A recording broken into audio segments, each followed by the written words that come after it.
Hey guys, this is Fire from AWMN here with. Scaling from Fast Fire News. Today we'll be reviewing Spinblast Season 1, Episode 11, Spinning Metal. This is the second part of the crossover with the Turbocharged series. So, we got a lot of stuff in this episode. This one was more of a, kind of explaining the origins of Spinblast and, Traxel explains kind of how they knew each other, and, delved more into the, switching the aid of Traxel instead of in the opposite order. So, as I said, we got a decent amount of stuff in this one. So, let's see. We got some more of the police thing. We had in the last one with the police questioning Turbocharged, and his arrival in MCAT.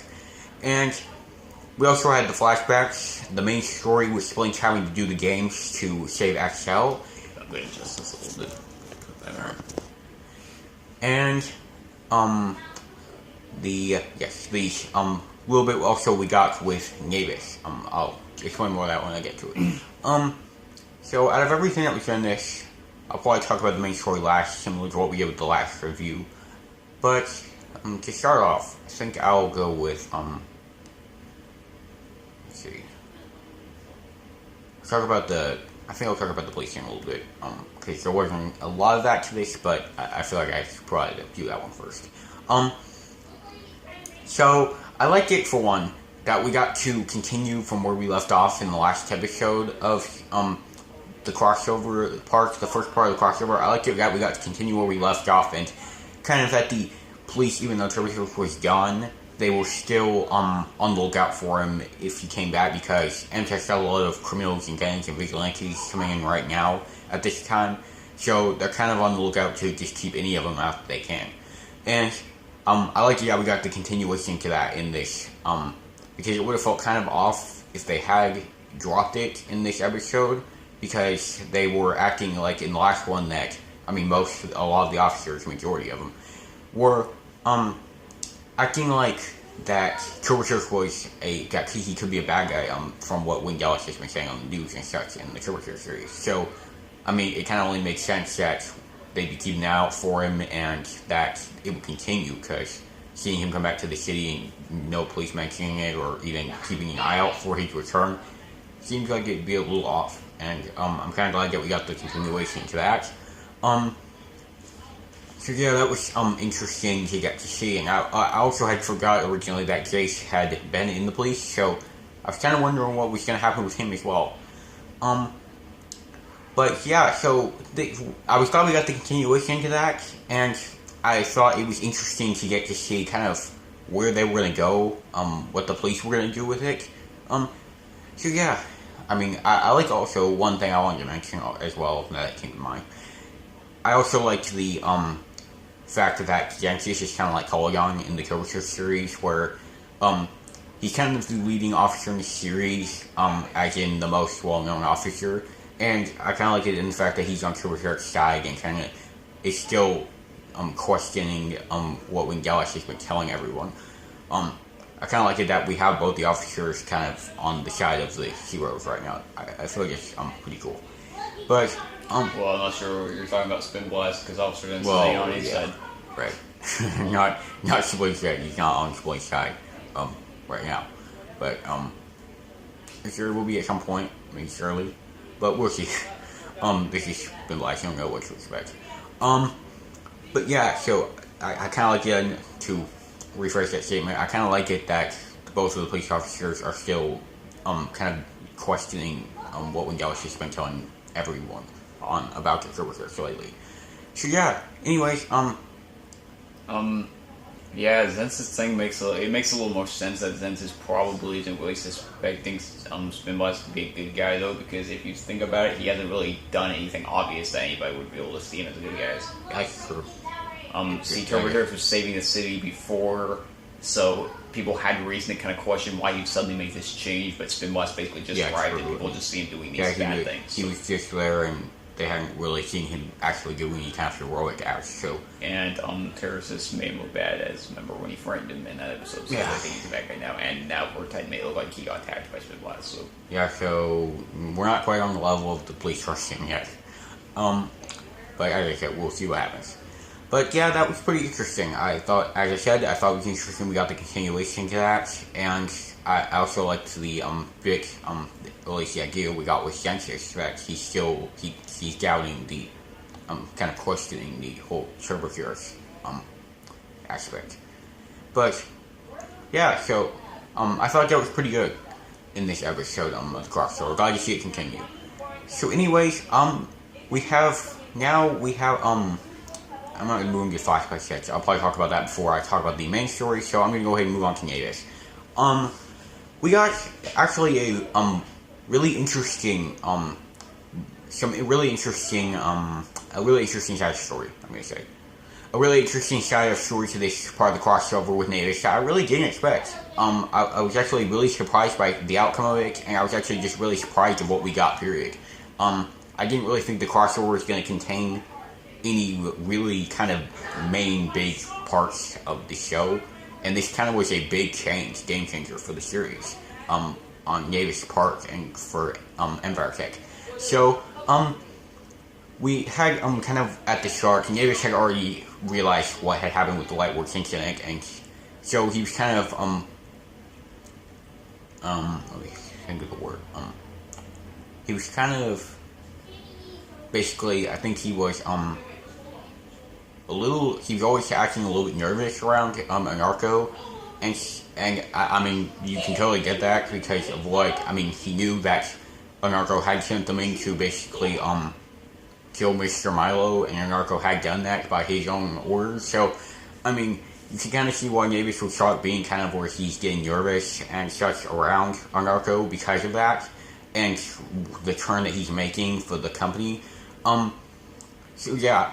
But what we got with this was we got a lot of interesting stuff actually. I liked the scenes we got where Navis was when he saw the symbol, the Dynamax mark on one of the guys who was working there. I liked that moment we got there, and what he said too, as well as when Anarcho came over and started talking to him, we got the bit where he said that he was distracted, and then we get to see him later as he repeats that again, and we realize that it was like he was saying kind of the same thing, but he was distracted with something else with when he saw the mark. So it was kind of, I liked that moment we got there. I thought that was pretty well done. And Navis, the actor, has been doing a good job with his scenes so far. The way he's been acting with when Anarcho stuff saying and such, when he talks to him, I liked all that we got there. And Anarcho's doing, as I said in the last part of the crossover, and before that in the previous Spinblast episodes, he's been doing a really good job at portraying his character as well. So I think both of them did good in this episode as well as the last. So I think they kept it up. Now the part that was kind of the big game changer for the season was the fact that Navis basically quit. He did. Not basically, he did. Navis quit the job at the end of the episode, which I really didn't expect. That really came as a shocker to me. Because, as I said, for one, I didn't expect any kind of big game-changing story twists in this episode. This crossover part, I kind of thought something like that would come in the next one. And, just to get this off, I'm not meaning this is a bad thing. It's actually for the better, in my opinion, because it kind of made the crossover have some more meaningful stuff. Like if we had just seen Navis suspecting that Anarcho was getting into some kind of bad business with someone because he saw this symbol, and then that was kind of all we got. Like we would have Navis was doing some more suspecting of what Anarcho's been doing, but we wouldn't have really had a whole lot there to go off of. So it wouldn't have felt like there was too much need for it. But then we got this as well with him realizing more of what was going on by suspecting that it was, by the symbol, that it was criminal kind of activity, especially by what he said in the end. That was what he was suspecting, actually. That was some kind of criminal activity that Anarcho was involving himself in for the company. Excuse me, that's why I said that. Sorry. So, I like it as the fact that Navis basically, he didn't want to be involved in any kind of criminal work with Anarcho even for the company or even for anything. He didn't want to be a part of it, and it was a really big twist, especially by the ending we got with the Animax basically dragging him away. I'm kind of curious to see where that's going to head to, if we're going to see him again, or, I mean, really what's going to go on with that. So, I guess we'll get to maybe see that and get at least get an idea what's going on with the next episodes. But yeah, I like what we got with Navis this time around. I felt like we got more interesting stuff than I was expecting with this part of the story in the second crossover part. So yeah, I felt like we got some better stuff in there than I originally had thought, and that really worked for the episode. So, anyways, moving on from Mavis' side of the story, I'm gonna go ahead and start heading into the flashbacks with Traxel and Splinks. In this part, we got a really good origin story, I'm going to say, for the start. We got a really good backstory to how Traxel and Splinks knew each other.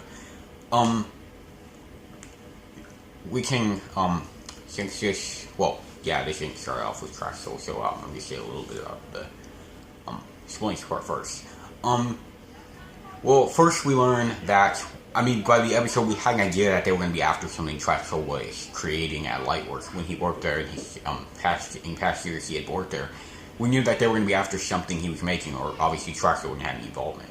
So, we learned that they were after Traxel's project system, kind of, I can't remember what it was called. Remember what they were wording it as? Was it a software project? Yeah, I think it was a software project. I think. Yeah, I think that's what they're calling it. Yeah, I'm just gonna call it that.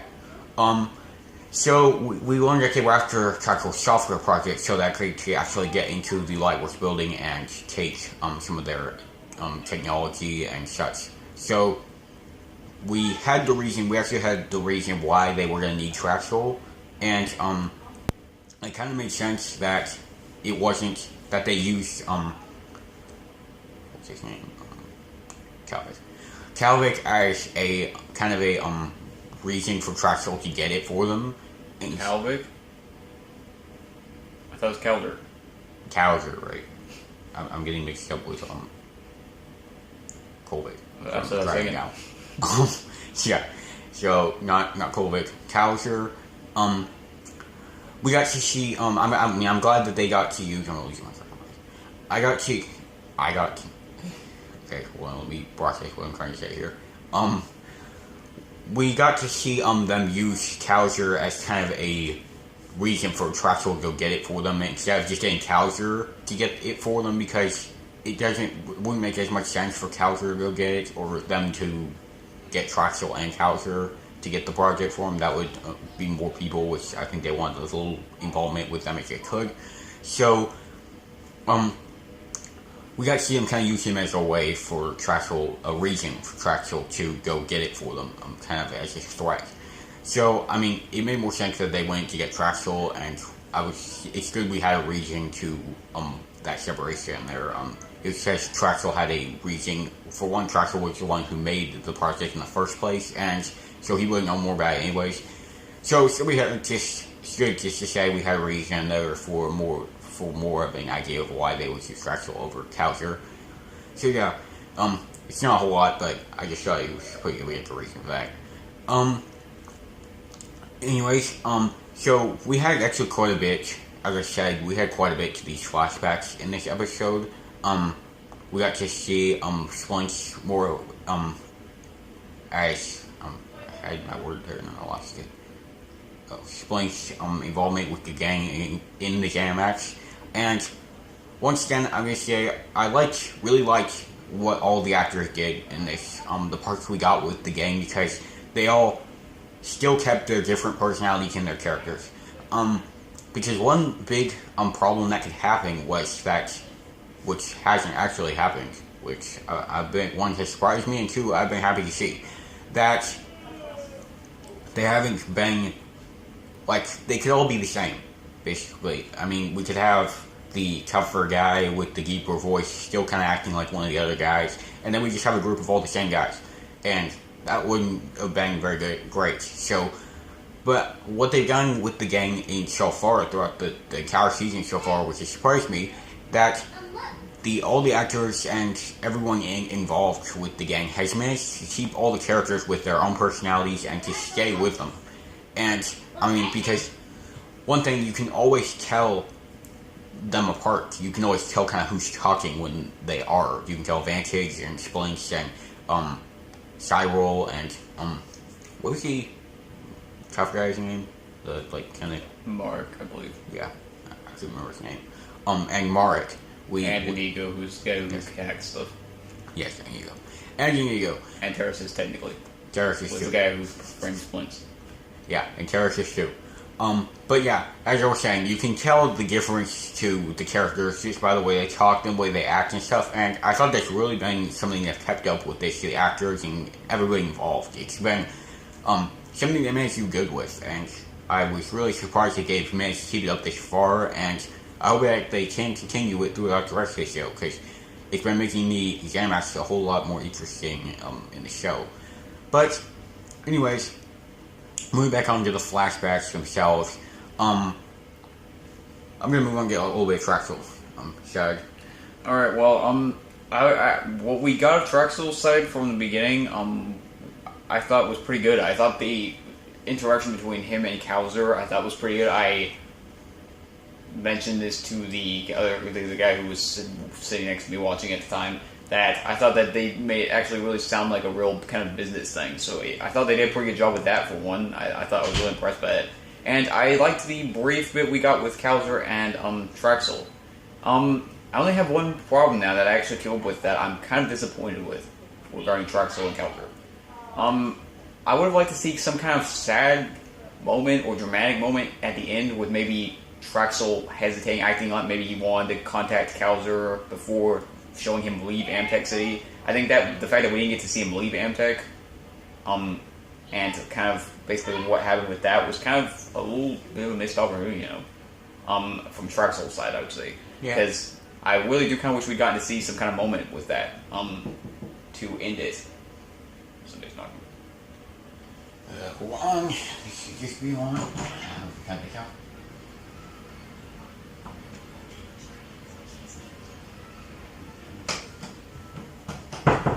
Alright, well, sorry about that.